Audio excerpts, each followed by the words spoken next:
esta semana hemos visto un comportamiento bastante negativo, principalmente en lo que es la posición futura de la soja. Por ahí, para no concentrarnos en las posiciones cercanas que están influenciadas por lo que pasa con las expectativas del dólar, creo que lo más destacado es una baja que en la soja mayo, en lo que es en el mes, tuvo casi $18 o inclusive un poquito más de baja, de los cuales la mayoría se dieron en esta semana. Así que creo que ese quizás es el dato más destacado. Y en el caso de maíz, abril y julio también vimos bajas semanales, no de la misma magnitud, pero creo que nos ponen como en una, digamos, señal de alerta, en especial en un contexto en donde hay muy poca mercadería con precio, ¿no? ¿Y a qué obedece esta baja que estás haciendo referencia? Bueno, por un lado se dio una baja también en el mercado internacional. Recordad que lo que vienen ustedes mostrando con otros colegas y demás, es que estamos en medio de un mercado climático, si querés, en relación a lo que pasa principalmente en Brasil y en Argentina con la soja, y hemos visto en los últimos días algunas lluvias que en cierta forma le dieron alivio, principalmente a algunas zonas de Mato Grosso y Mato Grosso do Sul. Y por el otro lado, en las zonas en donde están bien los cultivos, que no tenían ni falta de lluvias ni exceso, las hojas vienen bien. Entonces, a pesar de que algunas consultoras empezaron a bajar las estimaciones para Brasil, las perspectivas, digamos, en esta semana, en cierta forma, mejoraron climáticamente. Eso digamos, desde el punto de vista internacional. Y en el plano local, algo que también veníamos mencionando siempre, es que los valores que se venían pagando por la soja de la nueva campaña en nuestro país estaban por encima de los valores que podíamos considerar un FAS teórico con el contexto internacional que estábamos viendo.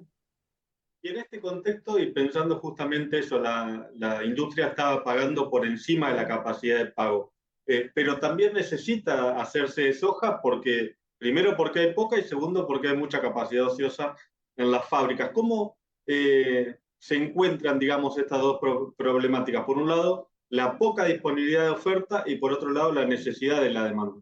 Bueno, en el corto plazo yo me imagino que prácticamente no queda soja disponible, queda muy poquito y estamos tan cerca de la asunción del nuevo presidente que, digamos, en corto plazo veo complicadísima la situación, especialmente para las fábricas. Yéndonos un poquito más a enero, febrero, tengamos en cuenta que las fábricas pueden empezar a importar soja.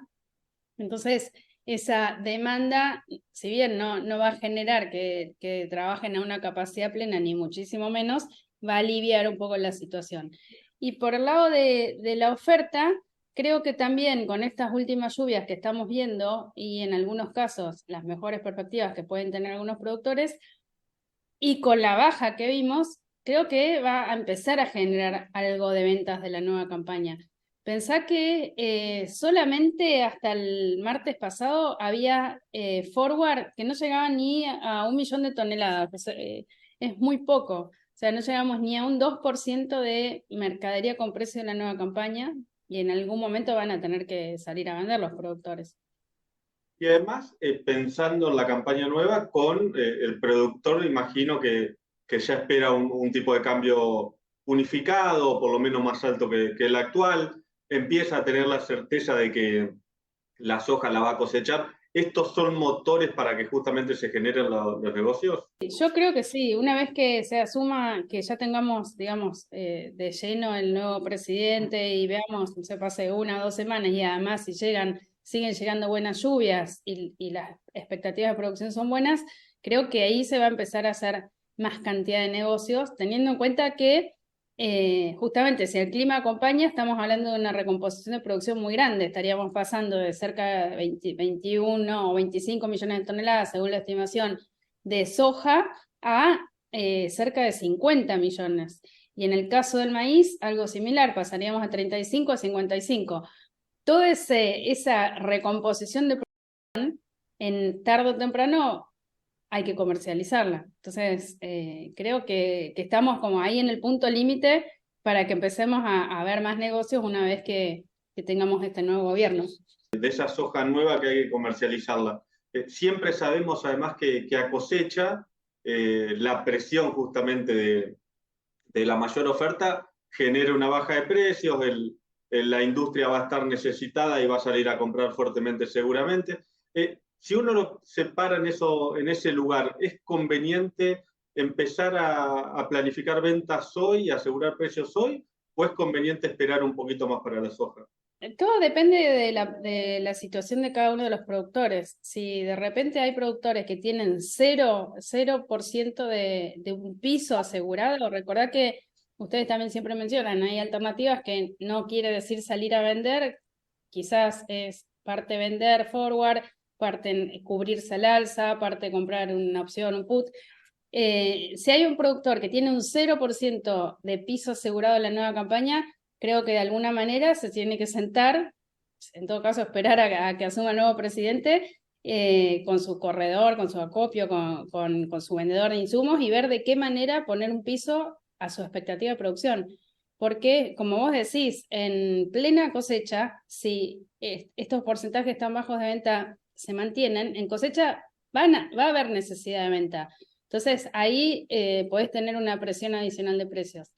De todas maneras, si de repente estás hablando con un productor que ya tiene, no sé, un 20, un 30% de un piso asegurado, ahí la cosa cambia, porque durante todo el verano nuestro y de los brasileros podemos tener volatilidad si el clima no acompaña, y ahí podés tener alguna oportunidad de ver alguna suba para aprovechar. Hemos hablado mucho de lo ligado que han estado el mercado de granos con el mercado financiero y mucho de esto tiene que ver con distorsiones generadas por la política. ¿Ves un escenario donde esto empiece a distanciarse un poco más a partir de la cosecha que viene? Sí, por lo menos ese es el escenario que todos en la cadena estamos esperando, ¿no? Y dentro de las promesas, si querés, de campaña, ese era uno de los puntos principales a resolver, inclusive en las últimas, o en la reunión que hubo entre el futuro secretario de Agricultura o de Bioeconomía con su equipo y con el ministro de Economía.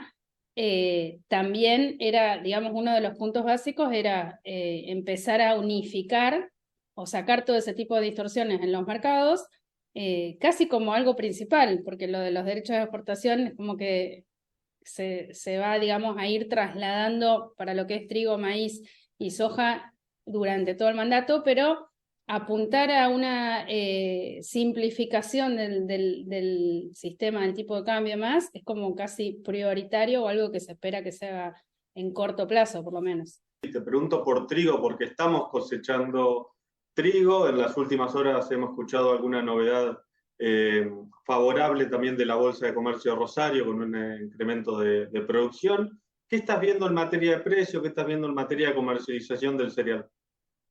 Bueno, ahí tenemos, la buena es la que vos acabas de mencionar, que creo que en muchos casos se están encontrando con la sorpresa, muchos de los que están cosechando favorable, de tener algún rendimiento mejor de lo que esperaban, eso podemos decir que es muy positivo, pero en tema de precios vimos una fuerte baja. En el último mes acumula el trigo diciembre y enero una baja en el Matua Rofex de $35 por tonelada.